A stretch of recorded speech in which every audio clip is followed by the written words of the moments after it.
Welcome to Stubby Talks Transformation, the podcast where we explore what change really looks like inside organisations, talking with the business leaders who actually make change happen. Today, I am delighted to be joined by Kay Tier, who is the Managing Director of Business Reimagined.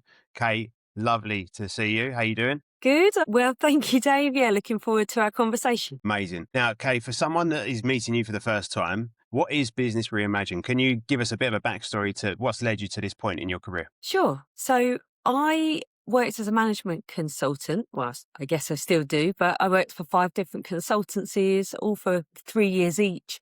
And I kept learning what to do, what was best practice and psychological research. And this is the way you do things. And so I was a good student and I learned all those models and I went and used them in lots of global companies all over the world. But especially probably maybe 10 years in, I was thinking, these things aren't having this big an impact, given the amount of money that companies are spending on them. And that just continued and continued until someone who I'd known actually in my first consultancy said to me, I've learned something new and I've got to tell you about it. So I said, okay. I mean, she's ex-Deloitte, she's ex-Ford Motor Company, very experienced. And so when someone like that tells you, I've learned something new, you're interested. And actually what she told me was just so simple, so profound. I just knew straight away that it was something special. And right away after that, I started shifting what I was working on to incorporate more of this, which is really understanding how the mind works, not psychology, but actually the functions of how our mind works and how we experience the world. And I started using it in my coaching. It radically changed how my coaching clients started to see their problems and how they decided what to do about them. And it wasn't long after that, I was at my final consultancy at that point when I decided that, no, I need to be doing this full time. And that was the birth of Business Reimagined. Amazing. How long ago was that now, Kay? Almost 5 years to the day. It's next week. It'll be 5 years. Amazing. Amazing. Well, congratulations on nearly 5 years. Thank you. Obviously, starting a business is tough. Mm. What are the peaks and the moments of success that you've seen versus the challenges and the moments where you go, what am I doing? Well, I think I'm naturally an optimist, and that's a good thing in having your own business. But it also meant maybe I wasn't quite grounded in reality.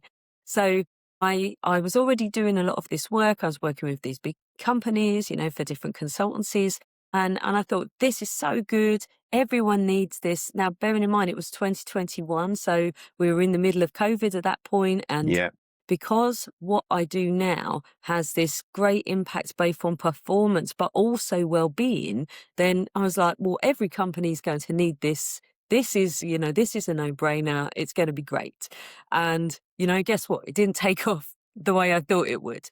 And so there was, more hard work. When you lose that sense of working in a bigger company and having that kind of sales process work naturally, then that was something very different. When you're a small fish, in a big pond and you're trying to tell people about, here's something different.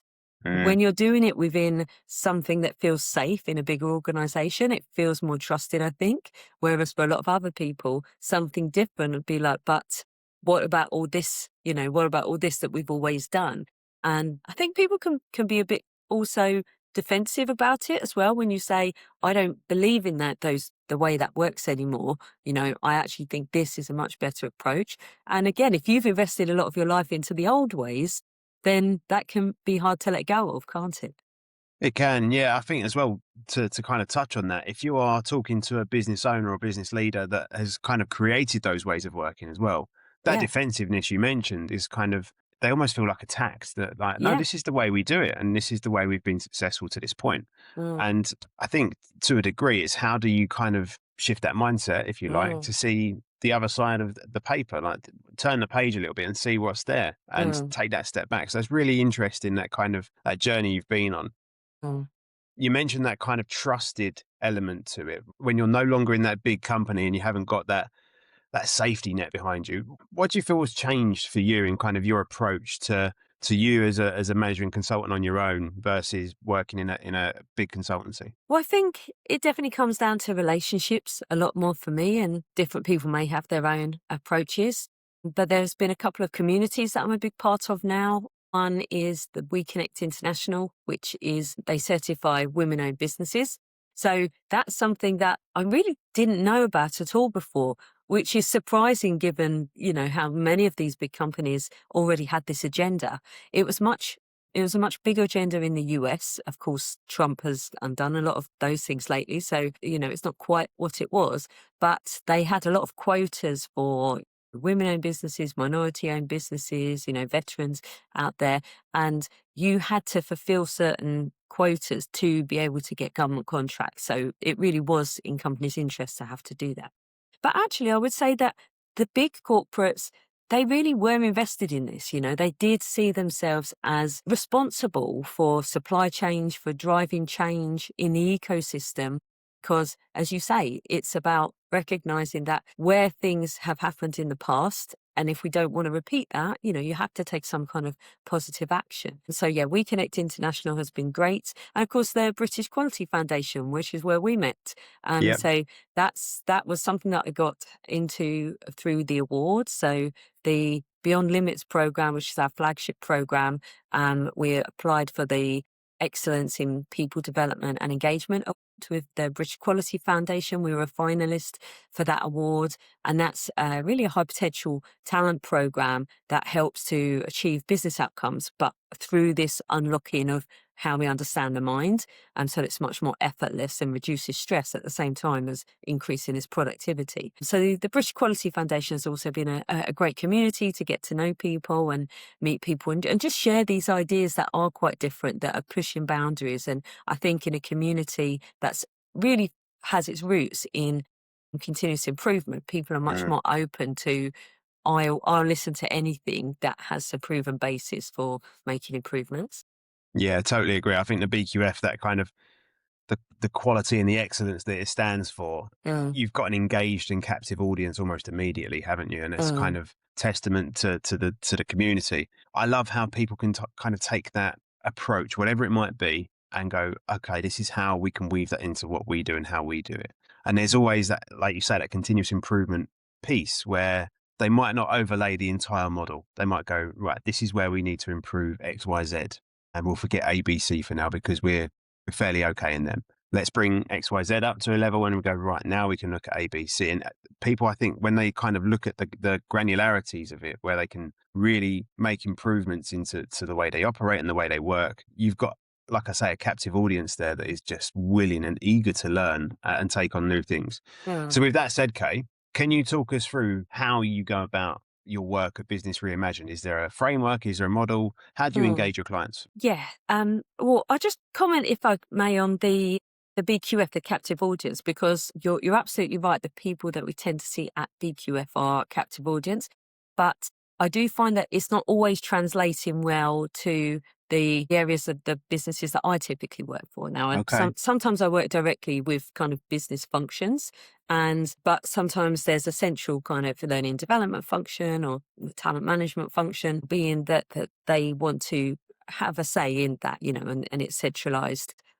I've spoken to other people at the BQF. And I remember a conversation with Alex Boyce, he's at Centrica, and he was saying that we talk to those functions at Centrica and say, if you're going to have a best practice approach, you wouldn't just give a big contract to one supplier, which is kind of how it would work now.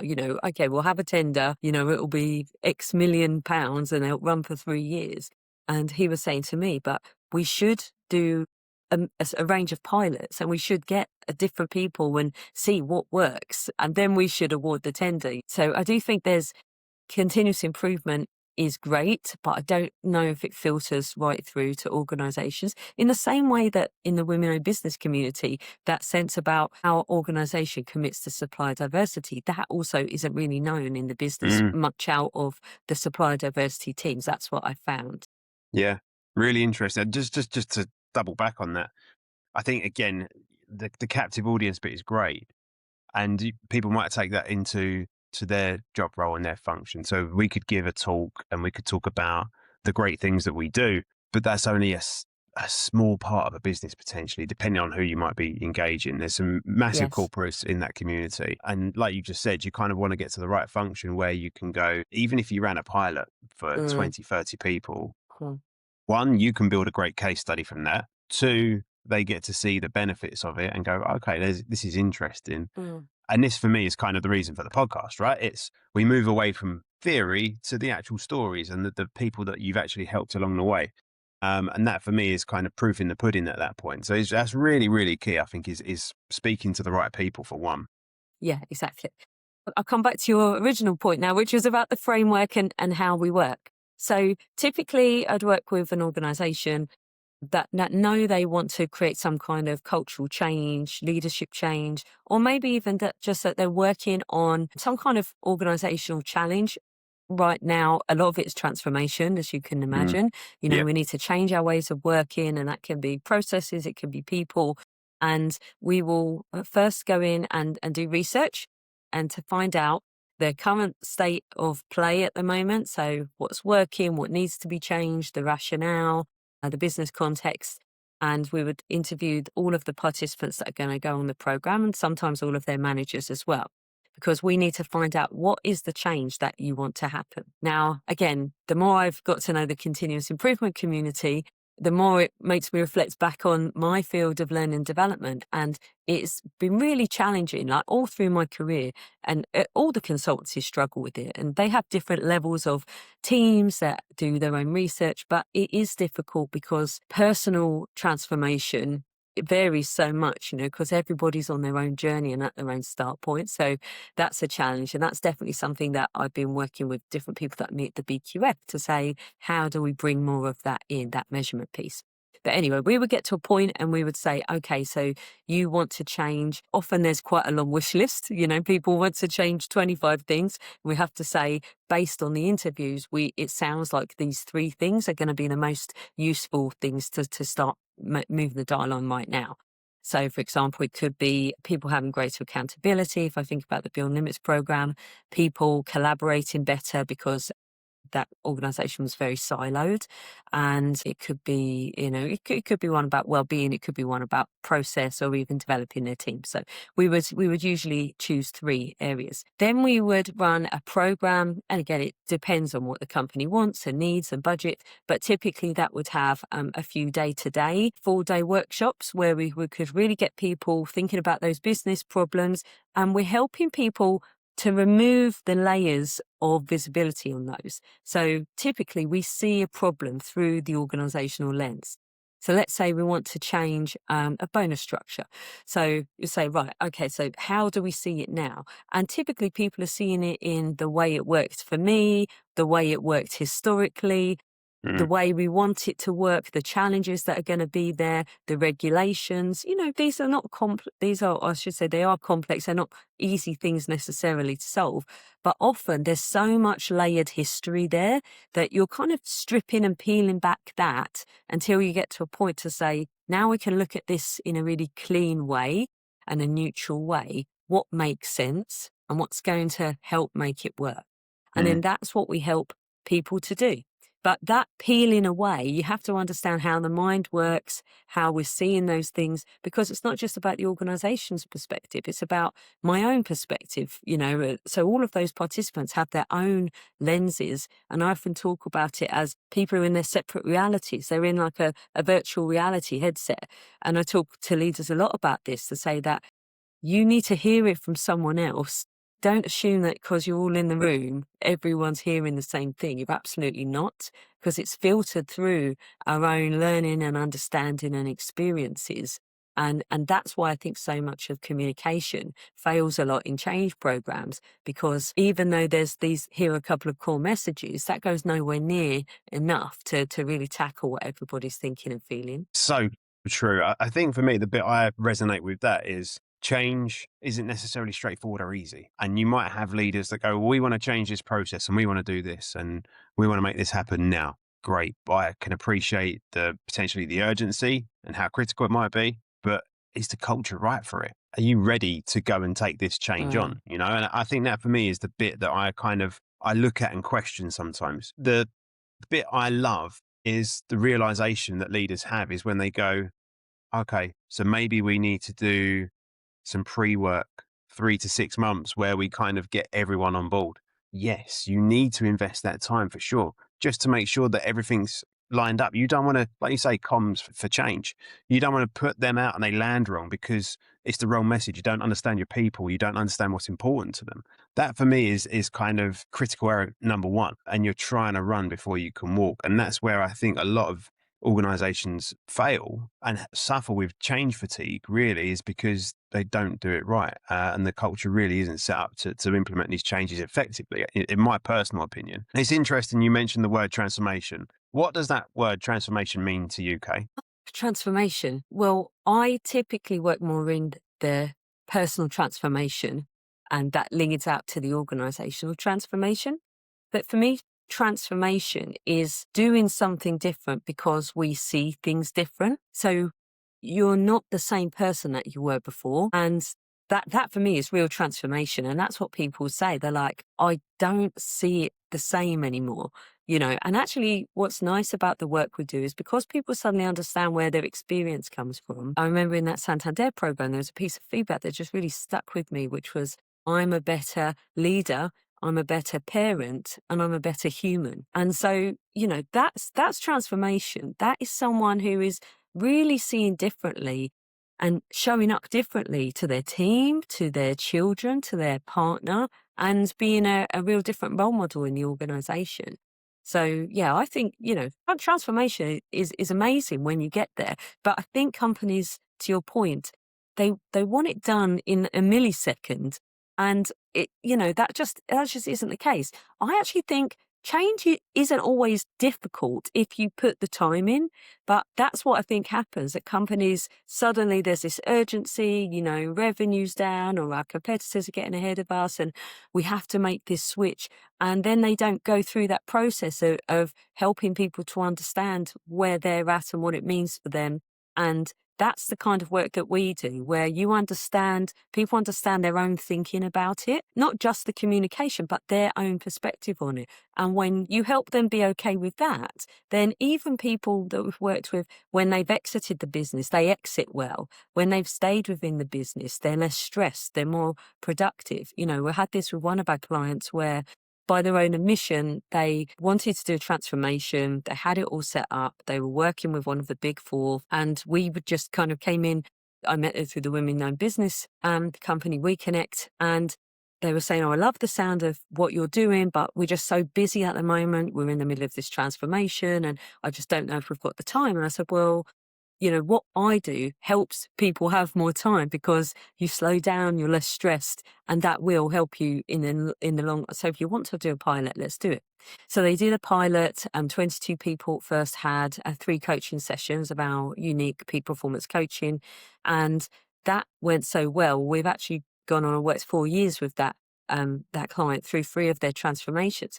But what happened by their own admission in that first transformation is they hadn't looked at the kind of the hierarchical culture. And so even though they wanted to give everyone this more accountability and be agile, the mindsets weren't unlocked to do that. So what it Mm. meant is that everybody was suddenly across everything and everyone got way more stressed because nobody had real strict accountability and they were still experiencing all these bottlenecks. So it really hadn't gone well. But at least the work we were able to do helped people deal with that and manage it, because people can get so frustrated and then that doesn't help anyone. To actually help with, like, let's put that to one side, or let's understand where the frustration comes from. And now if that's moved to the side, what is the right thing to do? What can you go out and do right now? And then people could just go and start creating the change that helps the team get back on track. That's amazing. I love the bit you mentioned there about kind of as a leader, as a human, as a parent. And I love that kind of people sometimes see all of those 3 as different parts of their lives and they Mm, completely switch them off from one another. I remember doing an emotional intelligence quiz with a group, and there was one gentleman who was quite candid in why he answered certain questions. And I was like, okay, are you like this at home as well? And he went, I thought we were looking at this through the lens of work. And it's like, okay, so you're two different people, and you could be a third different type of person as well, as a parent potentially. And that for me is really really interesting. That people sometimes have kind of these segmented ways of being. Sometimes that's really really interesting. I think that if you can unlock that, then that's where the real magic can happen. Sometimes, isn't it? Yeah. And in fact, it reminds me of something you said earlier on when you were saying that about the leaders, if they've implemented something, then of course they don't want to let go. It's their baby, or again, they don't want to lose face if something is seen now as not working. And for us, when we go really deep into the program, again, there's different levels of the programs that we can do, you can imagine. But when we can really get into the identity level, that's when people start to realize I'm wearing all these masks, and when you can help them strip away that and get back to a real grounded sense of who they are, and that they're not defined by these roles. They're there as a custodian in these roles, if you like, but it isn't them. And, how do they want to show up? What do they want to do intentionally? And that is such a easier place to work from, a much more effortless, simple way of working than constantly having to try and be like this in this meeting and like this when I'm at home, and constantly having these personas, which is exhausting for people. Yeah, totally. I totally agree with that. I'm just going to pivot slightly now, Kate. So you are now a published author. I am. Congratulations. Can you Thank tell you. us about the book? Yes. Well, there's two books actually. Two. I've got my on my shelf. My one for work is Overcoming Imposter Syndrome. Now it's not just about imposter syndrome. It's actually broader about this understanding of how do we understand where certain psychological things come from. And in this case, we're doing that through imposter syndrome.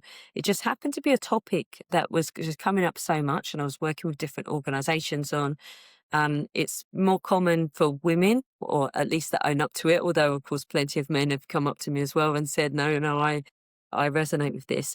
But it looks at the cultural roots, so the stories and the myths, and really going back like, historically. So there's all these things that shape the way we think about ourselves and our work. And then it explores what we call the pre-psychology paradigm, which is what Business Reimagined is really grounded in. That's what we help people understand, where your experience comes from. And when you understand that, you are typically less stressed. So there's a real neuroscience approach to what we do. We look at peak performance and flow. So where are people's natural innate strengths and capabilities? So things like resilience. Back in the day, I was always taught you need to build resilience, and these are the 8 ways you build. And I just don't believe that anymore. I really think resilience is innate. Mm. And flow is innate. And when we take people through our programs and they really see that for themselves, guess what? You don't have to try being resilient anymore. Wow, isn't that a weight off your mind? So yeah, that's Overcome Imposter Syndrome. So really happy with some of the feedback that I've been getting from that. But the other book that I've got is Overcome Anxious Attachment. And that's the first book I wrote because actually this understanding, this peak performance and pre-psychology understanding, where it helped me more was my relationships and having a real look at them and doing the kind of the work to get more grounded in my kind of romantic relationships. And yeah, that's the book I wrote first. And that's actually, selling pretty well. And I've got a course that goes with that one as well, from anxious to anchored. And I've, just recently launched a business, which is lovereimagined.co.uk. And so, yeah, really happy about that because that's a bit of my heart calling for that one. I still love my organisational psychology work. I've been doing that for over 20 years. It is a newer piece, but again, in coaching, you coach the whole person and you're often kind of touching on some of these pieces about being more grounded in their whole life. And so for me, it just felt like a really natural evolution. Amazing. Well, congratulations on both the books. Thank you. Imposter syndrome talks to me a lot. I suffer with that more than I care to admit sometimes, and I'm very very open. But there are just times. Last week was a great example. I did a talk, and the day before there were some really really big headline names doing keynotes, and then there's little old me. I turn up early. I'm first in the day, so I'm assuming that no one's going to turn up, and I shouldn't be here. I'm not worthy, kind of thing. And that kind of stuff goes through my mind all the time. And I think that resilience piece you kind of mentioned, I often ground myself and go, no, here are the reasons why you should be here. It's not by fluke or luck or chance. There's a reason why you're here. So it's almost like having two voices on either shoulder for me Yeah. sometimes, to kind of just having a row with each other. But so that's good. That's great, Kay, and I'm glad they're doing really well. So Love Reimagined, you just Mhm. mentioned it there. Brand new business you're setting up. How's it going? Yeah, it's very new. It's just hot off the press. It's just starting in the last couple of weeks, so just at the start of March. I think it's going to be a good thing. Like I say, it's not really got started too much yet, but I'm just getting some people that I'm talking to about that and to help them start seeing different ways of what I'm using as three pillars. So one is the inside out understanding, which is also what we use in the work context as well. Second one is about being emotionally grounded. So that's a really important piece as well. And then the last one's about being able to look at relationships, but in a much more neutral way. So again, you can imagine just in the way about anything, we have loads and loads of layers of thinking about any subject you can imagine, really. And some people struggle more with that at work, and you can have your own things about work. But for other people, I know just get themselves in knots about, am I making the right decisions? What's right for me? People lose themselves in relationships. So really being able to help people with that side is something that I'm really, really excited to be doing. Amazing. Amazing. No, that's great, Kate. So two businesses on the run. Um, so glutton for punishment, obviously. The last time we caught up, you mentioned that kind of January and February just whizzed past. And here we are mid-March already. The year is waiting around for absolutely nobody. How have you found the start of the year as a multiple business owner now? Mm. Well, this year's been a different year because of starting Love Reimagined. So a lot of the start of this year, I've been really focused on that, and that's been going really well. And like I say, that's just launched, so that's great. And I will be creating a program to go with my Overcome Imposter Syndrome book as well, because although the work I typically do is business to business, I really want more people to understand this. I think it's such a fundamental understanding and it just changes people's lives. It's truly transformational, and I see it, every time we run these programs, I see people having these insights. And not because they've learned so much stuff, it's because they see things differently. And the power that we have when we see things differently is truly immense. So, yeah, I definitely want to get that course going. So that's really what I've been on this year. Now I've got the books and got those finished, and was really fortunate there to get a grant, which meant I was able to work on both of those. And now next year, or this year, to be finishing both of the courses so that I can help more people, at a more of a kind of a grassroots level, and try and get this inside out understanding in the world. Amazing. Amazing. Now, Kay, you're a mum to a daughter. I Hmm. think for me, these personal journeys that we go through help shape us as who we are as people, as leaders, business owners as well. So, how old is your daughter and what's she up to? She is three, nearly three. She's a cheeky little thing at the moment, full of sass. So a little bit too demanding. You don't know where she gets it from. And she says, "I need a fork now, mummy." You know, listen, we don't talk like that, Zara. So yeah, you don't know where she learns all these things from. But no, she's great. She loves to sing. Loves to jump. Very active. I'm sure not as much as people that have boys, but no, the singing is. It's funny because she even sings. She's talking. Mummy, can I have some cornflakes? It's just she's always singing. So no, it's a real joy, and I know, God, you're in the thick of it as well with your three. Yeah, absolutely. Yes, my little boy is coming up too. The twins are 9 months old now, so it's scary. Time is just zooming past, and Yes, they're all learning so much as well. yeah. I think for me personally, I've learned an element of patience that I didn't know I had. People would say that I'm quite a patient person Mm, anyway, but I think when you're a parent, you have this another level of mm, patience that you have to kind of develop as well, because there's kind of the constant not listening mm. and doing what they want. And it's just, they can switch it on and off. If you say, "Do you want a snack?" "Oh, yes, please." Then we come to you with a kitchen, come to the kitchen Yeah. with you. But you tell them to stop doing something, it's, "I can't hear you right now. And I'm just going to choose to ignore you." And so you have to kind of sort of refocus. And again, for me, Mm, I take that back into training and workshops that I do. The training and workshops where you might have a group that are, I don't want to say disruptive, but they're engaged in a conversation. Could be about the content on the course or Mm, what we're talking about, but it could be just disruptive for the people around them. So you kind mm, of want to bring them back in the room without coming across as the baddie. mm. You kind of just want everyone to be on the same page. So that for me has kind of helped how I approach different situations and scenarios now. I think I might have been a kind of bit of a school teacher before, and I'd just look at people and sort of stop talking. But I might do it differently. I think some of it comes subconsciously. Have you found any differences in the way you kind of approach things now you're a parent? Well, I think you can't be a psychologist and have a baby and not have to look at that through a psychologist's eyes, especially you study developmental psychology. It's one of the key kind of modules you do when you do a degree. And for me, what I'm always struck by is how much she learns on her own. And Mm, this, again, it connects so much to the work I do now, which is we're taught to struggle and keep learning and learn other people's methods and focus on that, and we outsource our own intuition and understanding. And that's what we do. We turn it around, teaching any models. But if we clear everything away and you really think about this with a fresh pair of eyes or a fresh perspective, you will see something new. And people always do, not sometimes, I mean, always do.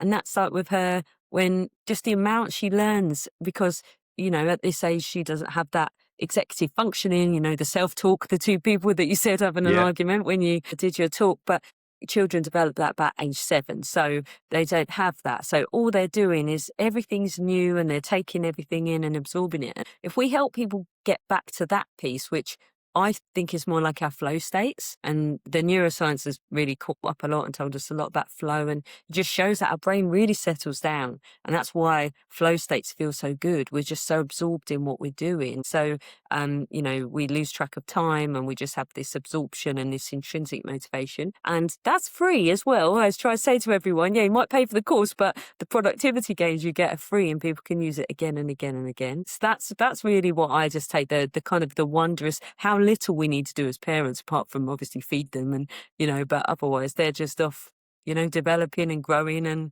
learning words and yeah. that's really interesting. And it's taken me back to the talk I attended of yours, and we had to partner up and we had to talk about something from our childhood. Yes. And that for me is kind of, I get that now. That's just kind of that light bulb's just gone off. Okay, cool. And Mm, you are, when you are that child, you are free and you are learning and you're kind of on your own path at that point, mm, aren't you? yeah. That's fascinating. I mean, that's blown my brain already. So thanks for that, Kay. Okay. So we are a third of the way through the year. Where do you want to be by close of the year, Kay? What's the goal? What's the vision? Where do you want to be? Well, I'd like the 2 programs up and running and with a kind of good number of people in those. It's about learning, but it's about conversation. And I'd love more people to be learning this inside out understanding, both, for to help themselves and their relationships and to help them at work and to drive, better productivity gains at work. So they're my 2 big things this year. I really wanted to get the 2 courses finished. And if I could get those done and at a good round of kind of insight and kind of people buying into that and enjoying the program and getting value from it, then yeah, I'd be really happy. Brilliant. Kay, just as we wrap up, I've Hmm. got some quick fire questions that I'd like to give you, if that's Okay. okay. Yes, let's go. Okay, one habit that you won't compromise on. God, I don't know. I never even think of myself as having habits. Really, I'm really in the Okay. moment. Yeah, I Yeah. don't. Yeah, I wouldn't. Really There's not. interesting. Yeah, there's not much I can even think of. Brilliant. That's good. That's good. That's a good answer. What do people normally say? Oh, Well, some people meditate, yes, but again, if you kind of you're in the moment, then you're in the yeah, moment. You yeah. can't No, change that. I'm really in the moment. To be honest, most of the times. Really interesting. Okay, final one. One thing leaders don't talk about enough. What's actually going on for someone else, the way they see it. That's what I'd love to see. I think it's very assumes that we're all on the same page because we all know about X issue or what we're trying to achieve. And what's going on in someone's inner world, the journey they go to get there, that is hugely individual. And if I can help leaders just unlock that in the people they speak to. And actually, it helps so much for customers as well, or clients. So anyone that does those service related roles, it's going to help at home, it's going to help at work. It's truly transformational. Brilliant. Amazing. Kay, thank you so much. It's been great to have you on the podcast. Thank I you. really appreciate your time, and I look forward to speaking with you soon. Thanks, Dave. I'll see you soon. That's it for this episode of Stubby Talks Transformation. Real leaders, real change. Follow the show for the next conversation, and we'll see you next time.